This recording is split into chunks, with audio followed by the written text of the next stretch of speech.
बहुत अच्छे लोकेशन पे ब्रेक लेने के बाद और ब्रेकफास्ट करने के बाद फिर हम लोग सब रेडी थे वापस से अपनी जर्नी ऊटी के लिए स्टार्ट करने के लिए।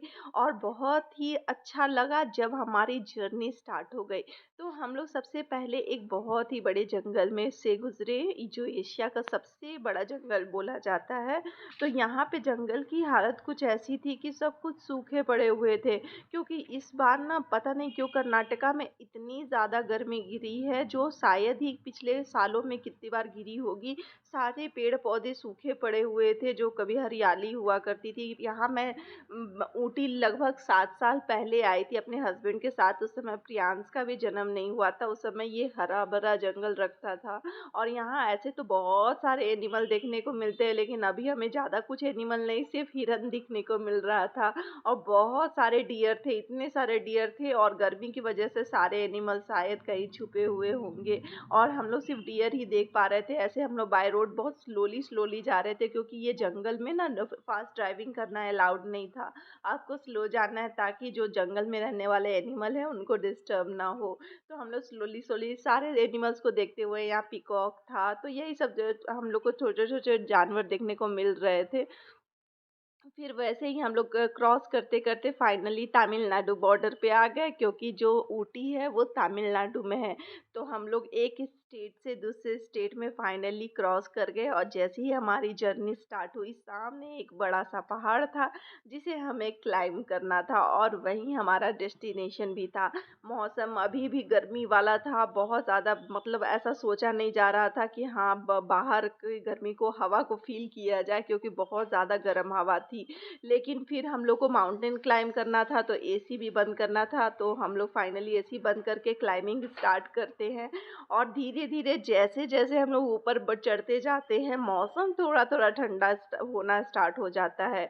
और हम लोग 6 बजे अराउंड मॉर्निंग में निकले थे, और अब 1 बजने जा रहा था, और 1 घंटे का क्लाइंबिंग अभी और बाकी था। तो हम लोग थोड़ा तो थक चुके थे, 2 बजने जा रहा था। तो फिर बहुत ज़्यादा थक गए थे। अब लग रहा था जल्दी से पहुँच के रिलैक्स हुआ जाए, और शाम में हम लोगों ने प्लान किया था कि शाम में फिर घूमने निकलेंगे। तो यहाँ माउंटेन्स के क्लाइंबिंग को वो करना अपने आप में एक एडवेंचर होता है। बहुत ही डर लगता है, क्योंकि बहुत ज़्यादा स्ट्रिप्स थे, तो उसको कार करेगा, जब तक प्रोफेशनल ड्राइवर नहीं होगा तब तक आप नहीं कर सकते हैं। लेकिन हमारे जो ड्राइवर थे वो बहुत ज़्यादा प्रोफेशनल थे, बहुत इजीली हम लोग को क्लाइंब करवा दिया, और बहुत अच्छे से ड्राइव कर रहे थे, तो उनके साथ सफ़र और भी अच्छा लग रहा था। फाइनली हम लोग अब बस पहुंचने ही वाले थे, ज़्यादा दूर नहीं था। मौसम अब धीरे धीरे, जो हवाएं थी वो ठंड में बदलने लगी थी, तो अब अच्छा लग रहा था। तो थोड़े देर चलने के बाद नज़ारे और भी दिन ब दिन खूबसूरत होते जा रहे थे, क्योंकि यही तो देखने आए थे ग्राउंड से ऊपर में। तो मौसम भी ठंडा हो रहा था, और नज़ारे भी खूबसूरत होते जा रहे थे, और हम जा रहे थे सबसे पहले अपने होटल की ओर। तो होटल में जाएंगे, वहाँ फ्रेश होएंगे, लंच करेंगे, उसके बाद हम लोग आगे सुबह शाम में सोचा था कि कुछ कुछ घूमेंगे। तो यही था हमारा प्लान। तो माउंटेन्स पे ना, ये वाला जब मैं 7 साल पहले आई थी, बिल्कुल वैसा ही है ऊटी, बिल्कुल भी चेंज नहीं हुआ था, 7 साल जैसे पहले था। फिर फाइनली हम लोग अपने होटल को आ गए, और होटल पहुंचते ही हमारी सारी जो थकानें थी देख के दूर हो गई, क्योंकि होटल काफ़ी खूबसूरत था, और उसके आसपास के नज़ारे और भी ज़्यादा अच्छे थे। तो हम लोग अपने जो भी फॉर्मेलिटीज़ होती है स्टार्टिंग की, पूरी करने के बाद फाइनली अपने रूम की ओर जा रहे थे। वहाँ जाके हम लोग लंच का ऑर्डर प्लेस करेंगे, और उसके बाद फिर शाम में निकलेंगे।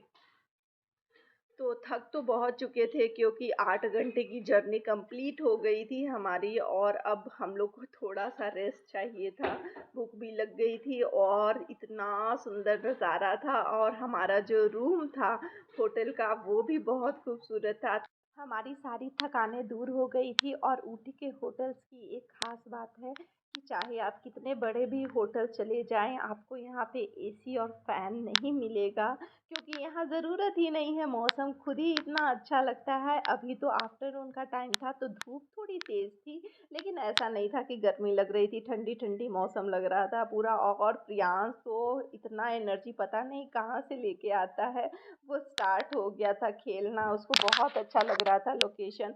मुझे भी बहुत अच्छा लग रहा था, ये बेस्ट था फ़ोटोग्राफ़ी के लिए। तो हम लोग ठंडी हवाओं को एंजॉय कर रहे थे, सारी थकान निकल गई थी। उसके बाद हम लोगों ने न लंच किया रूम में जाके और थोड़ा-सा रेस्ट किया था। आगे के ब्लॉग में बताऊँगी हम लोगों ने फिर शाम में क्या-क्या किया। तो उम्मीद करती हूँ आपको ये ब्लॉग अच्छा लगा होगा। ऐसे ही इंटरेस्टिंग ब्लॉग के लिए मेरे चैनल को subscribe and follow like and करें। Subscribe bye. hey!